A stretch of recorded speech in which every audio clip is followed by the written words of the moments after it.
Man, I don't know what I got myself into on this thing. I did some horse trading for this old Joyner. It's a Joyner 1100cc Trooper, just a two-seater. They made a Trooper 2, which is a four-seater. It's got a little four-cylinder, fuel-injected Cherry engine, 5-speed manual transmission. This one happens to be four-wheel drive. And it's got lockers front and rear, but they're mechanical, so they just have a linkage, which is right here. There was a cable for the front and the back. Turn them down, you can lock one in and not the other, or both, or none. You know, the guy I got it from had it running, and I guess it blew a head gasket. He changed the head gasket, put new gaskets in it, new studs in the exhaust. Had to do a little TIG welding on the, he called it the head cover. I call it the valve cover. But he's never got it to run. He started cutting a bunch of wires out of it, everything it didn't need, and basically wired up the ignition. And I've got power to everything. But when you turn the key on, you have no fuel pump, no fan, nothing runs. And of course, it has no fire, no spark until those things happen. So I've been racking my brain thinking it was another wire somewhere I missed or a bad ground. I've ground everything. I re-ground it.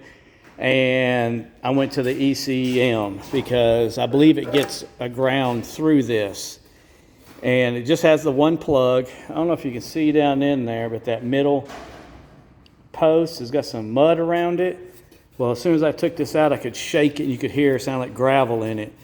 And the way this thing was bolted to the back of the firewall, they must have sunk this at one point in time because, and that's probably what blew the head gasket, because you could see a distinct water line. And where the water had evaporated or got burned out, there was just a layer of sediment. And of course, that was right on top of the circuit board.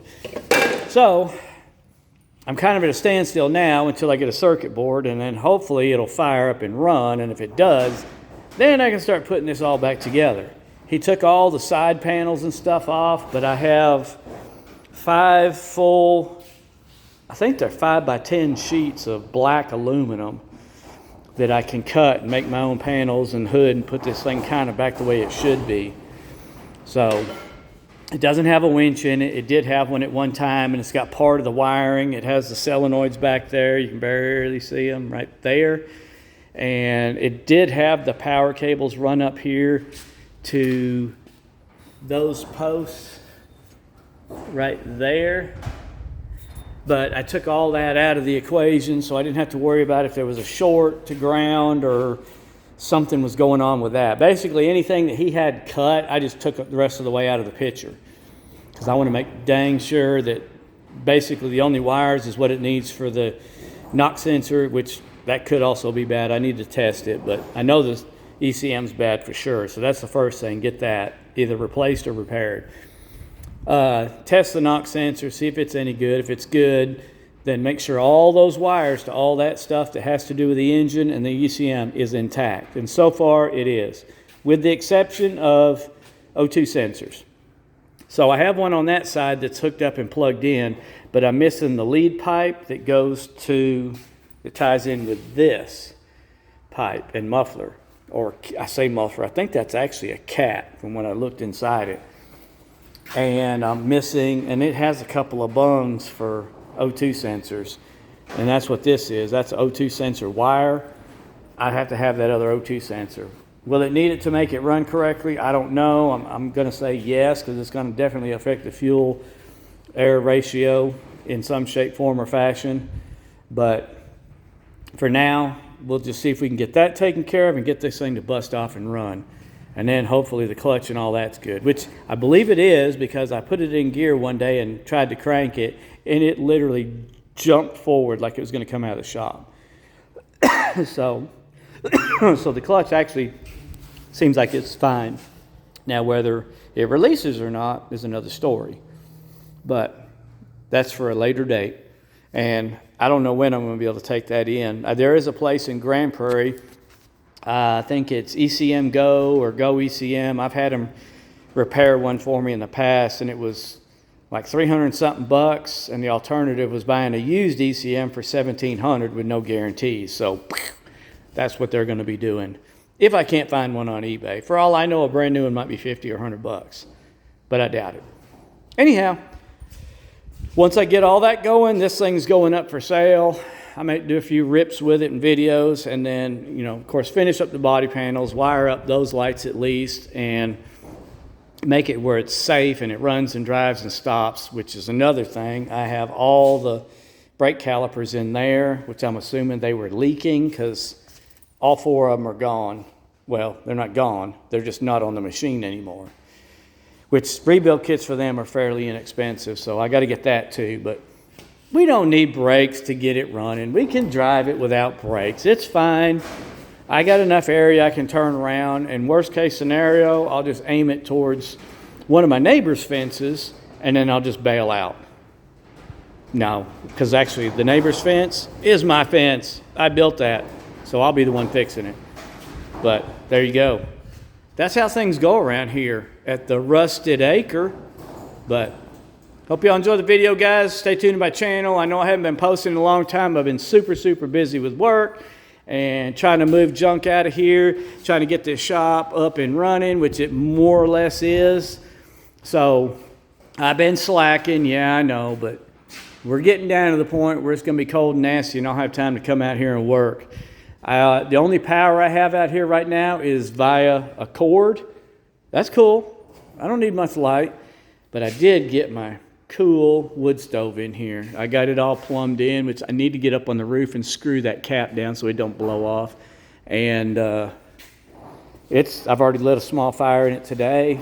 Well, I say small, it's pretty big actually, to burn some of the oil and stuff off of this machine, to where when I do have to shut the doors, I'm not going to choke to death in here.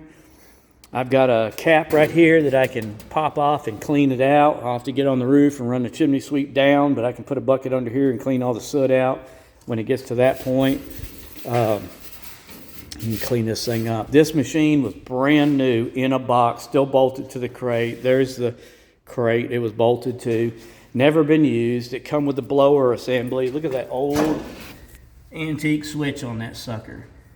And that blower actually grabs all the hot air in this case. You got the inner part where the fire is, and then you got the outer shell. Well, there's a gap in between it.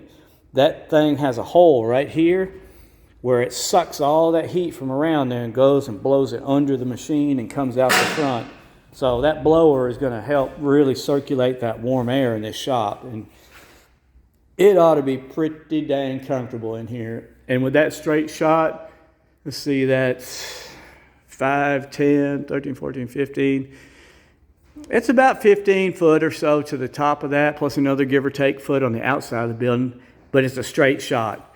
It has this 190 coming out of the back, and it has no problem drawing air. And of course, it's got a thermostat, which is literally, let's see if you can see down in there. See that little flapper? It adjusts just how much air comes in and out of this thing. And the cool thing is it's got an ash box under that. You open that up with this big heavy key. You open that up and you can pull a tray out. Let's see. Yeah, they still got some coals in there. So, anyhow, but that's what I'm saying. I've been trying to get this shop up and running. I still got to finish trimming out this whole top inner wall and get some quotes for some spray foam. Unless y'all know somebody that wants to donate some help, and then I'll figure out how to do this myself, but I really don't want to, because that's going to be a mess. But now that I can at least work out of here and I can lock it up, close the doors, and secure the place, I'll get back to making videos. And that welder is going to be one. I got to get it going mainly because I need to sell it. And this will be another because I need to get it going so I can sell it. And, you know, that's what it is. Work on a little here and there when you get time. Anyhow, guys, thanks again for watching. We will see y'all in the next one. Later.